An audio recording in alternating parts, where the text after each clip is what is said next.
Hi, Diane here, entrepreneur coach, high performance trainer, and professional speaker. Now, this is the third installment of a video series to talk about or help you with sucking at celebrating. Now, it's super important that we get good at celebrating our achievements. Why? Well, in the first video, I talk about the motivation mountain and how it's important to get that momentum by celebrating at the top of a goal in order to kind of propel you down, through, and up towards your next goal.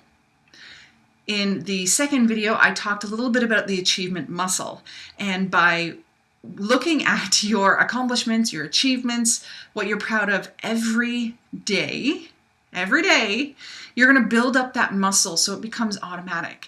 And eventually, throughout your day, as you finish a task, you're going to feel a little bit like you're patting yourself on the back.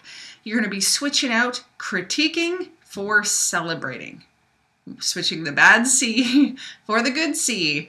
And this all comes back to how we are thinking about ourselves. We're so quick to critique and we're slow to praise. But really, the praise is the thing that's going to help get us the energy, fuel us, just like food, to kind of push forward to the next big goal that we have. And what I want you to be doing is getting bigger goals and bigger goals and bigger goals.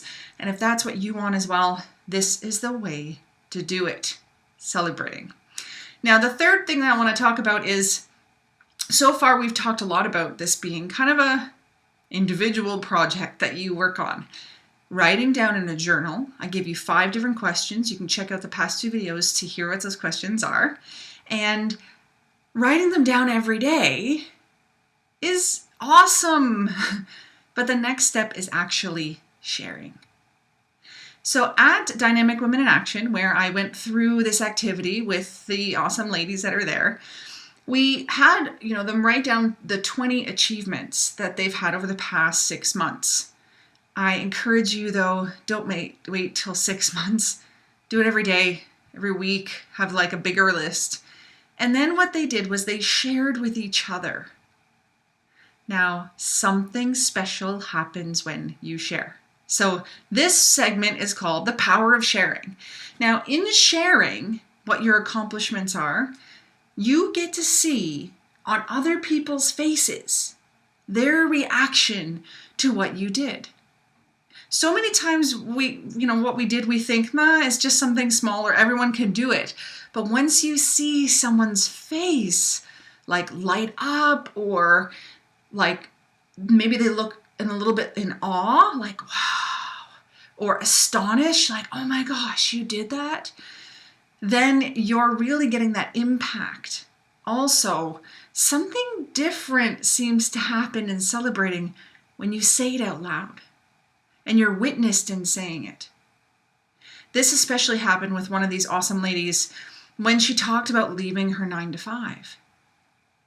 In saying that to the other women who were listening, it like confirmed it for her that, yeah, she'd actually done it. And she has made such positive changes in her life that she really felt that shift.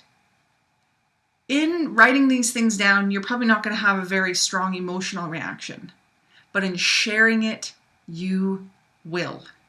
You might not at the moment, but you're probably going to impact the women or the people, the men, whoever's listening to you, as well as yourself.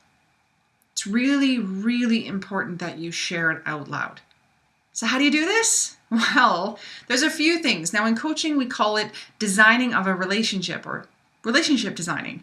And you can do this with a friend. So maybe you have a friend who, likes to complain a lot. It's another terrible C, along with critiquing. But why don't you say, you know what, I'd really like for us, when we get together for coffee or go for a walk or whatever you do with your friends, say, like, could we maybe just answer the question, what have we done over the past, few weeks? What have we succeeded at? And I'm sure your friend will say yes. It's not like you're asking something really hard.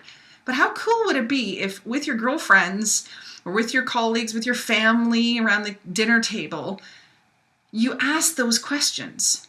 What have you achieved this week? What have you accomplished? What are you proud of? What have you done that's getting you closer to your goal? What have you done that is getting you closer to success? One of these 5 questions will do it. You can even do all 5 if you really want, or you can rotate. So many times I hear from mothers, they're not connected with their kids. On the way home, they're like, what'd you learn today? Did you learn anything new? And what's the stock answer from kids, especially teenagers? Oh, nothing. Even with your spouse, maybe it's like, what happened at work today?